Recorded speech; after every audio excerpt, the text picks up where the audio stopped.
Well, good morning. Welcome to day 17 of the Democrat shutdown. I feel like on a day like this, at the end of another long week, I just feel like we ought to apologize. I hate that we have to do this. I don't want to be here any more than you do talking about this subject. It is so difficult to be a happy warrior when you know that so many millions of American people are suffering, being made to suffer unnecessarily because of the Democrats' political games. If you're keeping count at home, we're on day 17 of the shutdown. The Democrats have now voted for the 11th time to keep the government closed. 11 times now. They've refused to just do their basic job, get the government going again, making sure that federal employees are paid, that our troops are paid, Border Patrol agents, TSA agents, air traffic controllers, and everyone else who relies upon the vital services of our federal government. They're being denied that because Democrats in Congress are playing games. And right now, to add insult to injury, if you're paying attention at home, you also need to make note of this. Yesterday, the Senate Democrats took it a step further. They rejected a standalone bill to fund our nation's defense and pay our troops. They voted it down. Now, why is that so noteworthy? Well, the bill was passed out of committee in the Senate with broad bipartisan support. And yet, the Democrats still engaged in a stunt on the floor, and they rejected it. So now they are on record specifically and exclusively to block the paychecks of the troops, to block the funding of our national defense in a very dangerous moment in world history. It is absurd to us. Leader Thune said this on the floor, on the Senate floor after that vote. He said, quote, "That one vote demonstrates just how fundamentally disinterested Democrats are in supporting our troops and providing for our common defense." Yes, that is exactly what we saw, and I suspect that if they were here today and it was on the floor, they'd do it once again. Now, tomorrow, the Democrat leaders are going to join for a big party out on the National Mall. They're going to descend on our Capitol for their much-anticipated so-called No Kings rally. We refer to it by its more accurate description, the Hate America rally, okay? And I'm not sure how anybody can refute that. If you think about what's going to happen here tomorrow, you're going to bring together the Marxists, the socialists, the Antifa advocates, the anarchists, and the pro-Hamas wing of the far-left Democrat Party. That is the modern Democratic Party. That's where they've gone. And the Hate America rally is the common theme among all those groups. Listen to the language they use themselves. Many of them don't like living in America. They hate capitalism. They hate our free enterprise system. They hate our principles. They hate the ideas that we come in to work every day to fight for, to preserve, in the greatest nation in the history of the world. They hate the idea of individual freedom and limited government. They hate the idea of the rule of law. They fight against it all the time. They hate the idea of peace through strength. They lobby against it all the time. Individual freedom, limited government, the rule of law, peace through strength, fiscal responsibility, free markets, human dignity, the things that lead to human flourishing, the things that made us the greatest nation in the history of the world. They're opposed to law enforcement. They're opposed to military. And their votes show it over and over. That's the collection of voices that you'll hear tomorrow that the Democrats will go out and raise their hands with and cheer with. And some of these people are so blinded by their hatred of President Donald Trump that they can't find one reason to celebrate America or all that we've accomplished and continue to accomplish under this new administration. Now, obviously, every American has every right to exercise their First Amendment freedoms. I'm personally a big advocate of that. I spent the first 20 years of my legal career in the federal courts before I came to Congress defending the right to free speech. They have the right to do it. Republicans, by the way, are the party that fights to maximize your liberty. And we believe, just as our founders did, that every American has been endowed by God himself with unalienable rights, and that includes the rights to life and liberty and the pursuit of happiness. But tomorrow, this rally is not about freedom. It's about the opposite. For many of our Democrat colleagues, tomorrow is about creating really a spectacle. That's what they've been doing here every day of the shutdown with their little TikTok videos and their publicity stunts, and they're going to do it in a much larger venue tomorrow. And as the shutdown drags on, it's becoming increasingly clear that this spectacle is the reason the Democrats have refused to reopen the government. Just read a sample of the materials that this organizing group has circulated far and wide about the event tomorrow. They distributed talking points cheering on the shutdown. I mean, they're urging this on. They love this. They're cheering on Chuck Schumer's decision to close the government, and their lead organizer said this is his words, not mine, quote, "He hasn't surrendered yet. I call that progress." Maybe that's what led Chuck Schumer to say that every day of the shutdown gets better for us. That's what he said. Since then, Democrats have had their 7th, 8th, 9th, 10th, 11th opportunities to reopen the government, and they have obeyed the mob. They have listened to that. On Wednesday, this is pretty ominous. I don't know if anybody's reported on this, but you should. The lead organizer of tomorrow's event issued an open threat to Democrats in Washington, and this is what he said, quote, "The cavalry is coming in on October 18th, and they're either going to be celebrating you or they're going to be calling for new leadership in the Democrat Party." Now, I know who heard that. Chuck Schumer heard it. Hakeem Jeffries heard it. And their actions and their votes show that they are taking that as an order. Evidently, they've decided it's more important to show a fight to President Trump and appease this mob than to reopen the government and ensure the American people are taken care of. It's a binary choice right now. And to the surprise of literally no one, Chuck Schumer confirmed yesterday that he'll attend tomorrow's rally. Of course he will.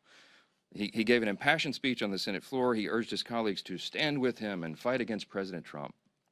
The fight is absurd. Senator, you've been in office for 44 years. You've been in Congress longer than that, but you've been in Congress for 44 years, and everybody clearly understands what's going on. You're holding the entire country hostage to protect your own political career. I mean, no one can deny that. And what you're doing is absurd. You're demanding $1.5 trillion new spending instead of the clean, totally nonpartisan CR that you yourself voted for just 7 months ago. The whole charade is obvious. And I also want to point out the irony that is equally clear, okay? As much as we disagree with Schumer and the Senate Democrats and all of that's going to happen tomorrow, no one, not a single person is going to be standing in their way of their right to exercise, assemble, and protest peacefully. That alone is a profound testament to the strength of our republic, to the beauty of America. They are decrying the country that allows them to engage in this activity. And the last time I checked, Americans have more freedom right now to express themselves and speak their minds after Republicans took over and ended the years of having millions of Americans' voices systematically silenced during the COVID pandemic years and the left's cancel culture. It is the Republicans that restored your right to share and speak your mind. And that's the first and most obvious irony of the Hate America rally. The second and even more absurd fact is that all the Democrats who are so angry that they don't control the government are the same people who have decided to shut it down and hand the keys to President Trump. That's the great irony. Chuck Schumer said it himself. I brought just 2 lines out of his New York Times op-ed that he wrote and published March 18th of this year. And he pointed out there, in a shutdown, this is his words, the Trump administration would have wide-ranging authority. He said there's no check on their determinations on what is essential and what is not. Chuck Schumer put it in writing and published it. He knew this scenario, and he is the one that has decided to hand the keys to the kingdom to President Trump. When he shut down the legislative branch, the chief executive has the authority to make the decisions in the executive branch. He has no choice. They have turned off the funding streams, and they have to triage the situation with federal spending. Everybody on the mall this weekend should recognize and remember who's responsible for taking the reins of Congress and handing them to President Trump. It's Chuck Schumer. He's the one that's done it, and he can make it stop tomorrow if he had the courage to tell you the truth. But he's incapable of telling the truth right now, and he's doing something that's unprecedented. Never in the history of Congress has a party shut down the government over a clean CR. This is an unprecedented event, and it's inexcusable. And it's Chuck Schumer who's making the decision to keep the government closed. And until the mob and Bernie and AOC and the rest of the socialists give him permission to reopen the government, we're afraid that Americans are going to continue to suffer at the hands of Democrats' political games. I doubt Americans will hear that on the protest stage tomorrow, but that is the truth. And it's why Republicans are here and will continue to be here every single day, sharing the facts with the American people for as long as it takes. In just a moment, you're going to get to hear from our dear friend and colleague, the chairman of our Armed Services Committee, Chairman Mike Rogers of Alabama. As I mentioned at the top of the remarks, Democrats have voted 11 times now to block the paychecks for our troops. And we have a duty to support those men and women who defend our country and all the rest of us. And the Democrats are failing our brave heroes. Chairman Rogers is here to tell you more about that and the other grave implications for our national defense and our military readiness. I'm happy to introduce him to you right now. Chairman Rogers. Thank you, Mr. Speaker. I appreciate that. I appreciate all of y'all being here and focusing on what this means for us. We are very fortunate that President Trump found a way to pay our troops this Wednesday on their payday. For those of you who aren't aware, this country has never, for the last 148 years, because of congressional inaction, failed to pay the troops on time. 1877 was the last time. That would have happened this Wednesday, but for what President Trump did. I do want you to know that that option is not going to be available in 2 weeks for their next paycheck. We had 2 million service members that were able to get paid this week because of President Trump's creativity. And these are families that are serving around the world, many of them in very unfavorable conditions, making huge sacrifices for our freedom and safety. And most of them live paycheck to paycheck. Most of them have less than $3,000 in savings, and 1 in 5 of them only have one source of income. So this is very real for these folks. Now, the 500,000 civilian federal employees, they're going to miss their first paycheck next week, and then the rest of them the week thereafter. This is going to get really painful for a lot of civilian employees. Obviously, I think about the DOD civilian employees, but throughout the federal workforce, people will start missing their first paycheck next week and the week after, and it is solely at the feet of Chuck Schumer and the Democrats in the Senate. This body has passed a funding bill that just continued the Biden budget for a few weeks while we negotiated, and it's the Democrats who have decided to shut this government down. Another consequence that we're dealing with, we were just informed last night by the National Nuclear Security Administration, the group that handles and manages our nuclear stockpile, that the carryover funding they've been using is about to run out. They will have to lay off 80% of their employees.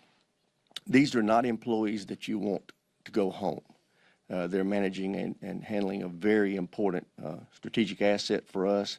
They need to be at work and being paid. Other things that some of our civilian and active duty, the active duty employees are having to suffer is they don't get to do routine medical and dental care when they're in a shutdown. They don't have tuition assistance when they're in a shutdown.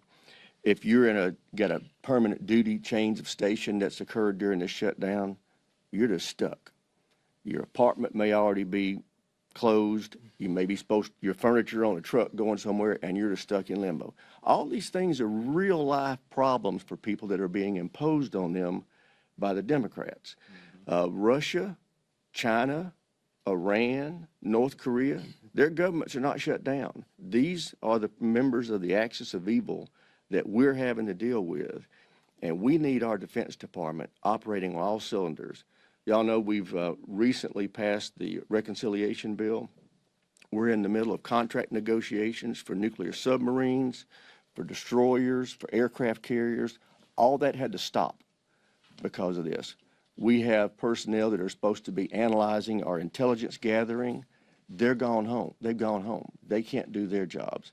This has very real national security implications that Chuck Schumer has imposed on this country, and it needs to end. It needs to end, especially now before people start missing paychecks. And with that, I'll yield to the leadership. Thank you, Chairman Rogers.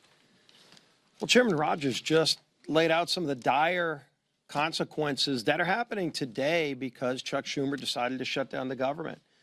And a lot of people ask, what's the off-ramp? And especially they ask, what changed in Chuck Schumer from just a few months ago, back in March when Chuck Schumer voted for these very same funding levels?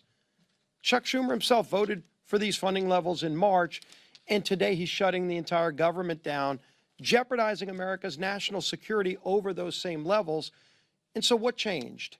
And I think you don't need to look any further than what you saw on the stage in New York last night. A debate between the leading candidates for mayor of New York to see how far Chuck Schumer's party has moved to the socialist left. When you see Mondami, who's the leading candidate, and by all accounts is going to win going away for mayor of New York, has taken over the Democrat Party in the state of New York. And his main opponent on that stage, there is no bench in the Democrat Party. It was disgraced former Governor Cuomo, who was run out of office for, among other things, instituting policies during COVID that led to the death of thousands of senior citizens. That's the best that the Democrat Party has to offer in the city of New York. And so Chuck Schumer's watching all of this and recognizing that from March till today, his own party has moved so far to the socialist left that he's now afraid for his own political future. And to try to hold on and grasp one last ounce of power for himself, he's willing to jeopardize millions of American families. And that is who is paying the consequence for Chuck Schumer's actions, for the tantrum that he's having. He is more concerned, as the speaker pointed out, at impressing the Hate America rally crowd that's coming up here tomorrow than he is about not solving all of our problems. Tomorrow, if he voted today to open up the government, it wouldn't solve our differences. And we all know we have big differences. We have 3 appropriations bills that are in a conference committee that, frankly, Republicans and Democrats on those committees had already worked out the differences. And it was Chuck Schumer who walked away back then a few weeks ago and decided then he was going to shut the government down. Not because we had really big differences on those policies, but because he needed to appease the radical base that had taken over his own party. And so maybe as Chuck Schumer starts realizing the consequences of his actions, and maybe it's the people that are holding Chuck Schumer hostage that we need to make an appeal to release Chuck Schumer so he can release the American people. But over and over again, we're going to keep talking about the damage that Chuck Schumer's actions in shutting down the government are causing on real people. Our men and women in uniform, yes, President Trump was able to stave off for a few more weeks by finding money to pay for them, but as Chairman Rogers pointed out, that account's about to go dry. But there are other federal employees that were not able to get paid just in this most recent pay schedule. And my local media outlet, WWL-TV, just did a story today that went live about the consequences to those federal employees. We're talking about thousands of people just in Southeast Louisiana. Maybe Chuck Schumer doesn't care about those people, but his party is causing pain through a lot of corners of this country. I want to read a quote from the director of the food bank in the New Orleans area. He said, quote, "Demand is up, supply is down, and now we're getting hammered by the fallout from the government shutdown as more and more people who may have been expecting to get that paycheck to buy groceries. So now they'll come to us or one of our 500 partners to get food assistance." That was the chief strategy officer of Second Harvest Food Bank in New Orleans, just representing one area of the country where thousands of federal workers can't even afford to buy groceries and are going to a local food bank so that Chuck Schumer can appease the most radical socialists in his party. This is affecting real people. And there's a bill that, again, doesn't solve all of our differences, but just allows those people to be freed so that they can get back to work. They can get their paychecks. They can provide food for their family while we negotiate those differences for another few weeks. It's time for Chuck Schumer to end this madness. There's a bill to open the government. Let's go solve our differences, negotiate our differences, but in the meantime, stop holding the American people hostage, Chuck Schumer. Yield now to our conference chair, Lisa McClain. Thank you.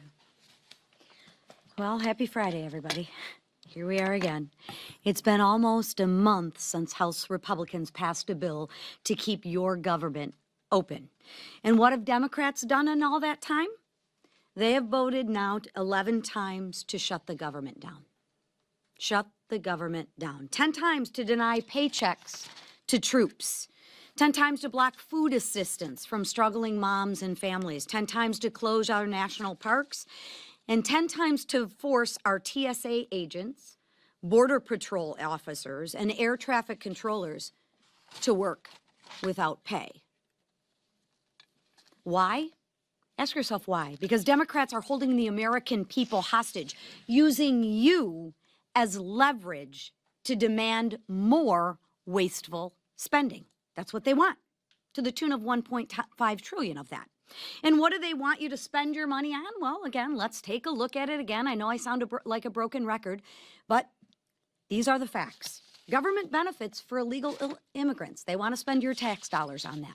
They want to spend your tax dollars on handouts to left-wing media outlets. They want to spend your tax dollars on to fund LGBTQ awareness campaigns, not here, but overseas, right? Because your money should be spent on LGBTQ awareness overseas. And pet projects that President Trump already shut down for being wasteful and woke. See, the Democrats like the wokeness, and they advocate for the waste, the fraud, and the abuse. And they advocate for that on your backs and with your money. It makes no sense until you see who's really calling the shots. This weekend, we'll see mobs of radicals at the I Hate America rally. And you'll see them across the country. These are the same activists who pressure Democrats to keep our government closed, to hurt you, to divide us, and to push their far left agenda. So when you see those images, remember this. This is who Democrats are fighting for. Not you, not our troops, not the hardworking moms down the street. They're fighting for the most radical voices in America. And make sure that they own that, right? It's time to stop catering to the protesters and start standing with the American workers. Open the government, pay our troops, reject Chuck Schumer's dirty little deal, and let's get back to work for the American people. Thank you. Okay, questions? Yes, sir. Mr. Speaker, what's your message to the 170 or so U.S. citizens who have been detained by ICE? About 20 of them are children. And to your GOP colleagues, do you support ICE raids in the agriculture and hospitality sectors of your districts? I don't know what you're talking about with the children. I do know that ICE is... 170 U.S. citizens, according to ProPublica, have been detained by ICE so far since January. Okay, I haven't seen that, so I'm not going to comment on it. But I will tell you that ICE is doing the job that the American people demanded that they do. If you look back at the election results of 2024, it was overwhelming. And virtually every poll noted that the border and the issues that came from the open border were the number one issue on the minds of Americans. It's largely why President Trump won such an overwhelming victory in the election, won all 7 swing states and 75 million popular votes. House Republicans got 74.8 million popular votes, the highest vote total we've ever had in history, and largely because we were talking about the madness of the open border and all the chaos that ensued and came from that. Now, the border has been totally closed. There's virtually 0 illegal crossings now in the last 4 months as it's been recorded, and that's because you have strong leadership. The Immigration and Customs Enforcement, that's what ICE stands for, don't forget. They're enforcing federal law. They're enforcing the federal immigration law. There's about 20 million people who crossed that border when it was wide open for 4 years. And a lot of them are very dangerous people that need to be rounded up and sent right back home, and they're doing their very dead level best to do that. But anyone who breaks our law has to make account for that, because you have to enforce the law or you don't have a sovereign country. If you don't have a border, you don't have sovereignty. The administration is doing the best they can. They're trying to ensure that we get some sanity back to the situation. Ultimately, we need comprehensive immigration reform to deal with all this. You'll never be able to round up 20 million illegal aliens, but they've focused their attention early on, and you can see by their actions, they focused on the dangerous criminal illegal aliens who came across the country, and that has been roundly applauded by everyone in America because it did us great harm. And it will continue to do us great harm if you don't have a strong commander-in-chief. Yes, ma'am. Yes. Thank you very much.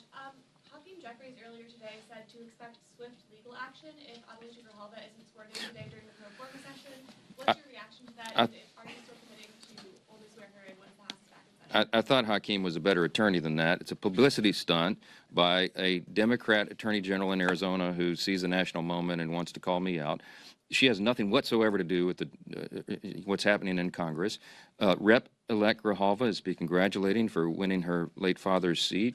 We love that. We're going to administer the oath to her as soon as we get back to our regular legislative session. As I've said 1,000 times, that is the issue. We're going to. I'm following the Pelosi precedent, by the way, as I've noted here. Our dear friend and colleague Julia Letlow from Louisiana won her special election in similar circumstances, replaced her late husband, who passed away tragically because of COVID, Luke, our friend.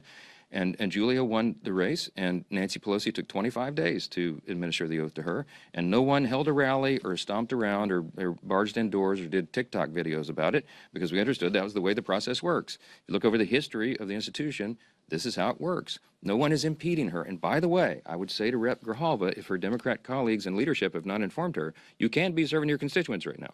You have an office. She's hired 16 employees. They keep going by and knocking on the door and pretending it's locked. If it's locked, it's because Rep. Grijalva is choosing not to represent her constituents. She can be handling their calls, directing them appropriately, and doing lots of important work right now. I don't know if she is. I hope she is. No ill will towards her at all. I'm going to congratulate her, as I do every colleague who comes in, and we'll do it as soon as we can get the government open again, and get all these Americans who are suffering taken care of. Yes, ma'am. Thank you. Thank you. What is your reaction to Representative Marjorie Taylor Greene saying this is a serious issue in regards to Representative Corey Mills and accusing you of hypocrisy over the handling of this situation versus George Santos? I don't know. I try not to react to what Marjorie Taylor Greene says every day. I did see, somebody told me that she accused me of ousting Santos, which of course is the exact opposite of the history. Everyone can go review what happened. I opposed his expulsion from Congress. I voted against it. I advocated to my colleagues not to do that. And you can take George Santos's word for it himself. I think right before he submitted to prison, he did a very friendly social media post about me and how I'd been such a great friend to him and a help to the guy. I had a lot of, I was trying to reach out to him as I would any colleague who's in a difficult situation. And I'll be frank. I talked to George Santos about redemption and about, God's mercy and grace. So look, I don't know what Marjorie's talking about. Corey Mills, I noted a few days ago when I was asked about Corey Mills, I'm aware of the allegations against him. I'm an attorney, so I'm going to reserve judgment on that, let the legal process play out, as I should, as anyone would expect. But what I said about Corey from the podium, I meant he's been a very hardworking member of Congress. He digs in deep on his areas of expertise and all of that. And, he's served his constituents faithfully, so far as I've seen. I mean, he's been, a hardworking colleague here. With regard to what's going on in his personal life, I don't know. I mean, I know people want me to throw colleagues under the bus. I don't do that. I'm not going to do that. And we'll let the legal process play out. So thank y'all so much.